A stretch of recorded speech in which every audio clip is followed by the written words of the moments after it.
Good morning, everyone. Hope all of you are doing well. For those of you who, this is a rough day, September 11th. It was unbelievable. It's 19 years ago, and we all should take a minute and reflect about that particular day.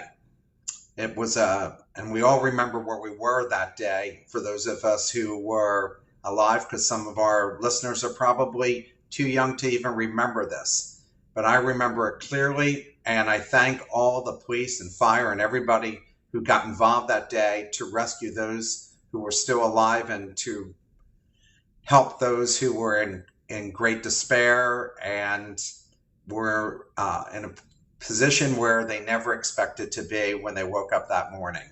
So again, thank you all for coming, and hope all of you were surviving out in California, considering all the fires that are going on out there, and that all of you are making it through this very difficult pandemic period, which I'm hopeful that through all the brilliant people around the world will be solved soon enough. Okay, so let's start with the first question. Alana Smith, she tells us a little bit about her business. She said, I'm rebranding my academy, building a secondary company that complements the academy, wanting to start a referral marketing campaign for the school, and getting into the cannabis industry. My brain is overloaded and I'm getting nothing done. I can really relate to this because I'm in multiple ventures at the same time. So our question is, how do you decide on what to work on when you have a million ideas? I'm becoming less efficient because I'm so scattered in what to do and what to finish first. First of all, my mind works like a popcorn machine. I have ideas coming all the time.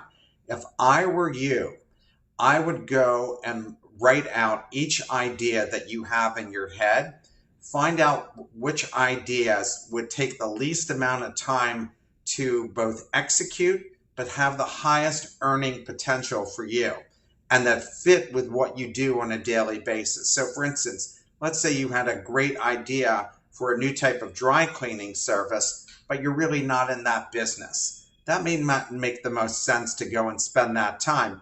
But let's say that you're in the education business, which you are, and you've come up and decide you want to start an entrepreneurial classes, then that would make sense. Or you want to start offering classes for major corporations. So what I would do if I were you is write out your ideas, write out what it would take to execute those ideas, write out what it would cost to go and implement those ideas, and then create a spreadsheet on what you think the potential revenue could be over the next 5 years, and what kind of people you would have to bring in onto this team in order to execute it.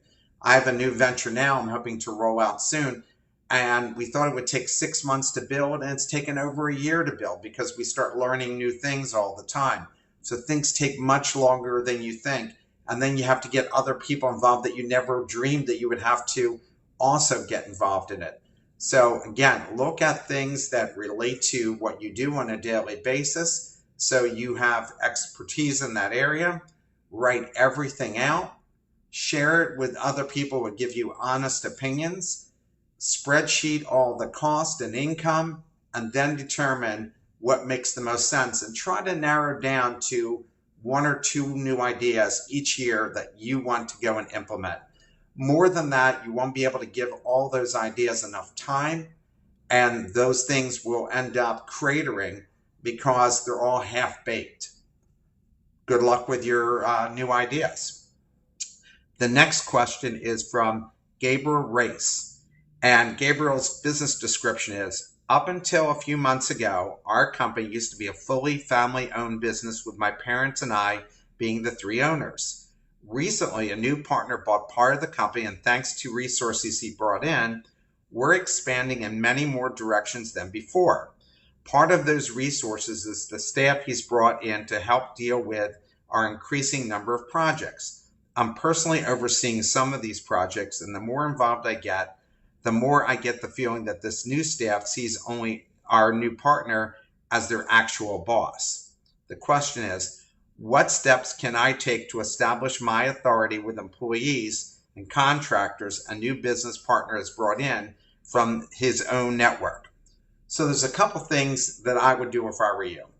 One is I would go and meet with your partner and talk to them about this problem.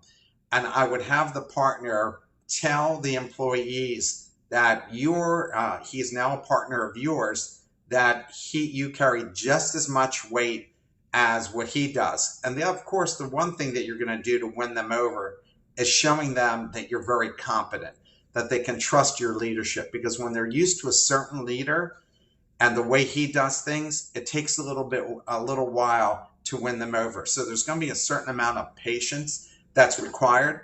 The other thing I've done, and I've done 4 turnarounds where I've come in and worked with organizations where they had reported to other people and I was the new person. I try to go and have lunches with groups of the employees and talk about things that would be interesting to make some common ground. So for instance, I'm in Philadelphia, so I might talk about the Eagles, or I might talk about what I'm doing with my kids, or I'll ask them what are they doing with their kids. The idea of humanizing ourselves with the people that we work with makes it easier to develop a rapport, a connection with them, because that's what it comes down to at the end of the day. If people like you, respect you, think you're smart, want to work for you, feel they're treated well, they'll go that extra mile. They'll want to come and work for you. But it's going to require being patient and knowing that it's going to take time. And it's not going to happen right away. No matter what you do, it's not going to happen right away. And even if he tells them to treat you the same way, which is a part of the process, you're still going to have to win them over, just like he has to win over your employees so they respect him because they don't really know him.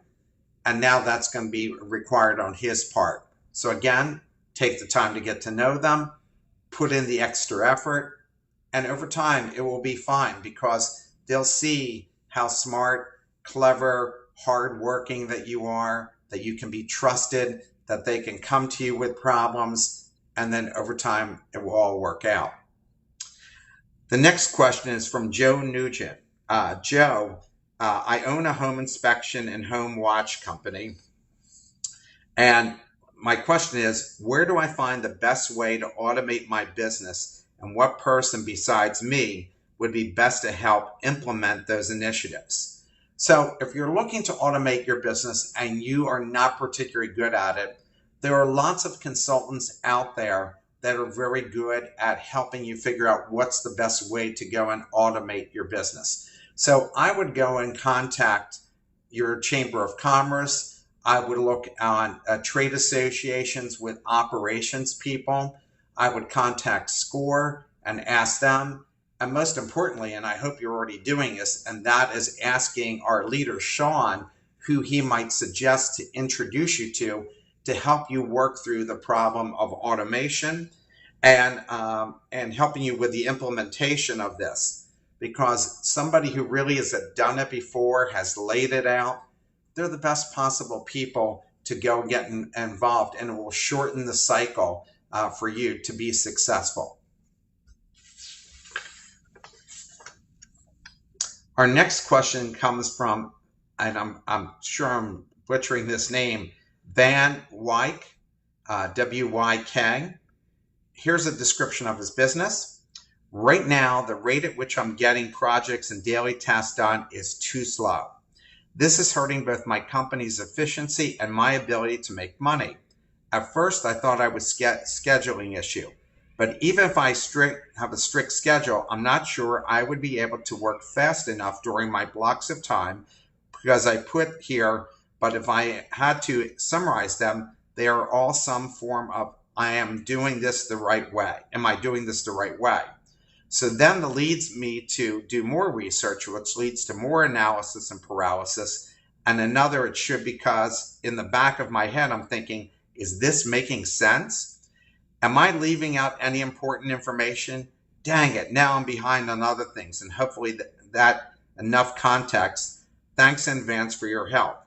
The elevator pitch. We help leaders of any kind get their message across in a more personal and impactful way through teaching the art and science of communication. So this person does communications consulting, and their question is, how have you been able to overcome preventing or overthinking so you get more done with each day? I like to write everything out. And so one of the things that you could go and do is write down everything that you want to get done that particular day and set a time period during the course of the day that you will get this done. And one of the things I think that really takes time away from us being more efficient is all the emails that come in. So what I like to do is I like to answer emails in blocks, and I also like to feel like I've gotten something done. So what I'll do is I'll spend a couple hours answering emails and then putting them on my computer and letting them pile up. And then when I'm done, I can see, oh, there's 32 emails I completed. So now I feel a sense of accomplishment, and I click on it and I send it out. The other thing I do is I say to myself, what things don't I really need to do today? What things don't I really need to answer right now that I can put it off? And I put those aside. In fact, I even create a file on my computer and move those documents, those emails to that particular file, and then I deal with them later. So for instance, there's a lot of things I get on Gmail and I wait till the weekends to answer them because there's no time element here. I don't have to get those done, but the things I have to get done for my clients, they need to get done faster than yesterday because you're always trying to underpromise and overdeliver. So the thing to do is write out, develop a plan for your particular day. Say, here are the 3 or 4 things I must get done today, and focus on those things. Here's the secondary and the tertiary ones that I want to get done. Or here are things I can just put off until the weekend, and I can work on those on Sunday because you need to take some time off to recharge your batteries. So get yourself organized. Only focus on the things that you know need to be done for your clients and for getting new clients. The next question, and best of luck fan on that, comes from Christopher Joseph. Christopher tells us, this is something I've struggled with as a young entrepreneur for a while. While it doesn't often happen, when it does, I'm not sure where to push through it, even though I don't feel efficient, or whether it's my body telling me to take a break so I can reset. I just want to understand if this is normal for entrepreneurs to feel this way sometimes. His question is, do successful people ever hit a wall and get overwhelmed or stressed? And if so, what do you do to push through it? Of course, everybody feels like they hit a wall because you're taking on so many things. And today, you can't even relax. Like you go and fly in a plane and they have Wi-Fi. And so you feel like, geez, I could answer those emails. I could get this work done. Or the fact is that because you have email and internet access 24/7, you always feel there's one more thing you can do. And you keep pushing yourself. And instead of giving yourself some time to breathe and recharge your batteries, you go and tackle another new thing. Or you figure, it's okay. I love what I'm doing. I can work the 6 days a week. But how long can you make that work for you before you feel a chance of burning out? So there has to be some work-life balance. You know, the idea of working 40 hours a week, that probably is not going to happen because today with so many things going on and so competitive out there, more than likely you're not going to work less than 50 hours a week. That being said, the thing you should do is take up some hobbies and do some things that will allow you to de-stress yourself. My big thing is every morning between 6 and 6:30 a.m., I ride on my bike from 45 minutes to an hour listening to a book on tape, which I really enjoy. Then during the course of the day, I take an hour for lunch and I watch a TV show that I enjoy and I eat something that I like to have. At night, I have a salad. I still do some more work, but I have the TV playing in the background. And so for me, that distresses me a lot. I feel I'm able to go to sleep. My girlfriend's always shocked that I'm like a light bulb.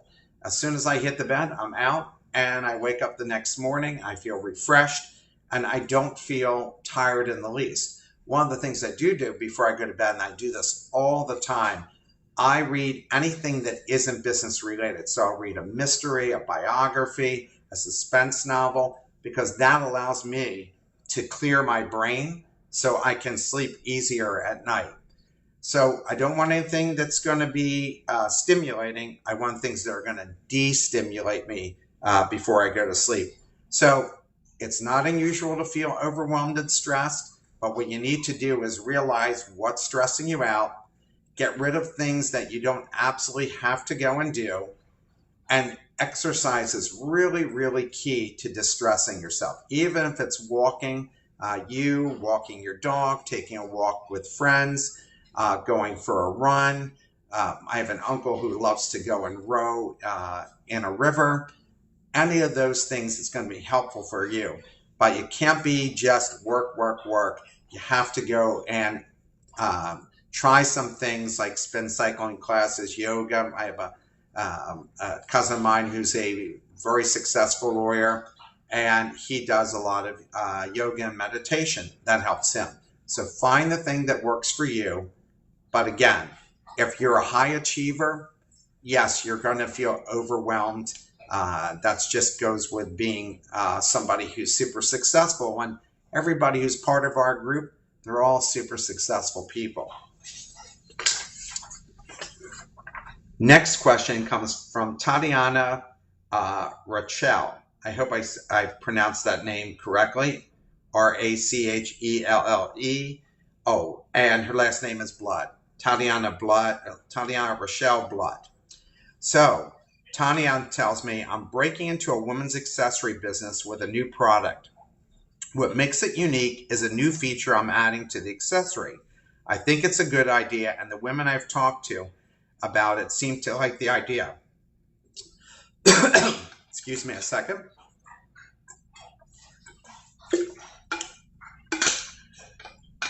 Should I go for it, and what kind of research could I do, or should I do before I invest in branding and creating my own line store? I want to pursue the direct-to-consumer model. So the question is, how important is it to do market research when developing a new product? Well, I would say that market research, and if I were you, I would go and do a lot of market research before I jump in. But market research is only part of it, because like Steve Jobs said, nobody ever thought about the iPad and many of the products that Apple's created. So even if you had done research on it, it might not have told you anything. But research enhances your chances of wasting time and money.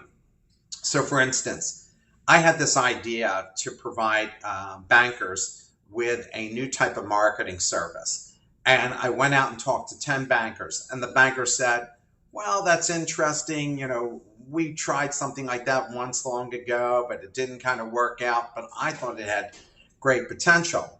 So I talked to the 10 bankers, and then I surveyed 100 customers. The customers thought it was interesting, but I didn't get a large enough number to show that this really had great potential. And when the bank said they were leery about really wanting to spend money on this particular idea, I felt, okay, why should I keep pursuing this?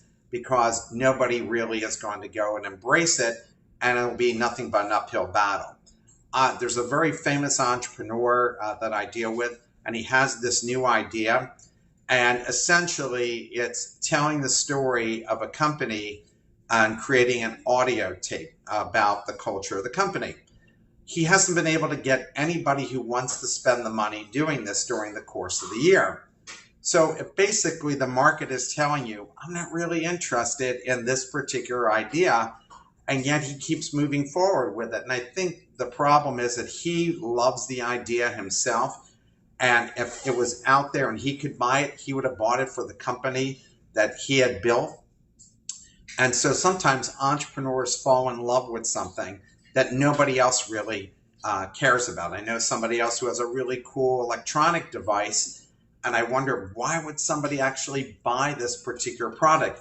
Have you yet tested it out? Survey people just to get a sense. Because let's say that you survey 100 people. That's a conjoint survey. And 100 usually is a good barometer. You get 100 responses. If 60% of those people said, I love this idea, okay, you can cut that number in half. Now we know that's 30%, because there's a good chunk of people who are going to tell you what you want to hear. And unless they actually had to write a check for it, then they wouldn't do it. So now you're down to 30%. you can go to those same people and say, if I can give you the chance to buy this product in advance, and if you prepay for this, I'll knock 20% off the price for you, which you see happen all the time on Facebook. Somebody offers out something new. That would also give you a good idea if people are willing to do it, because people always say, oh, that's a great idea. And then we ask them to write the check for it. Well, I'm not so sure. I don't know. This is a good fit for me. The only way you can tell is to do that market research, see who your competitors are out there, what they're offering, have they been successful, is there room for you? If there are no competitors out there, go do a survey. And even somebody like SurveyMonkey has the ability for you to put a survey and pay for it to get out to a certain number of people so you can see what the response was going to be. So again, market research enhances your chances of making sure you don't make a big mistake. But at the end of the day, until people actually see it and touch it and experience it, you really don't know. But it is a good guide to do the market research. My last question here is from Ashley Abed. Ashley describes her business as, I'm investing in a new venture and super excited. I'm going to play the operational partner who organizes plans and keeps things moving forward. What software, planners, tools can I start mastering and learning in order to be the best partner to my partners? Thanks, Peter. How do I really get my mindset in the right place to be ready to be a leader in a new venture I'm getting into with 2 other people? Again, I'm a big person in writing everything out and in sharing. So a lot of people love to use Google Docs. And the beauty of Google Docs is that you can put everything up there, your team can see it, and they can make changes to those Google Docs. And Google Docs doesn't cost you anything. And there's a lot of great tools that Google offers that are all free that you can go and use. And the more you are organized and the more that you over communicate with your partners, the better you are. It's when people don't communicate enough. And when they do communicate, they're not asking people, am I clear in my communication? Did it make sense what I said? Is there anything that you're not understanding here? Don't automatically assume that people understand whatever you're telling them or whatever you're doing, or that they know what you're doing. So the tools I would use are all the free tools that Google offers, and I would make sure that I always over communicated to people, both verbally and emails, sending them documents, keeping them up to speed on things. And if they feel it's too much, then they can let you know, let's just do it this way. And you'll come to a resolution about what's the best way to communicate information to your partners. But again, great tools that are free are Google. I use both Google and a lot of the Microsoft tools, which I think are incredibly helpful. And the other thing is that you might go and ask other friends and other organizations that are your size, what are they using, and find out and also utilize those as well. Well, I hope all of you have a safe day. I hope all of you are staying healthy. And remember, take the time to go and exercise. Take the time to read a good book. Have a good meal. It shouldn't be all work 24/7 all the time. In fact, during this pandemic, I think we're all working that much harder because we don't have so many options open to us outside of going outside and going in nature or riding a bike, because we're not really able to play basketball, or we're not able to go play sports with other friends because we have to be so careful. And please, everybody, wear your mask, because at the end of the day, we want to make sure other people are safe. That's the point of it all. Best of luck. Look forward to speaking to you next month, and look forward to getting your questions. Hope all of you have a great day and a great weekend.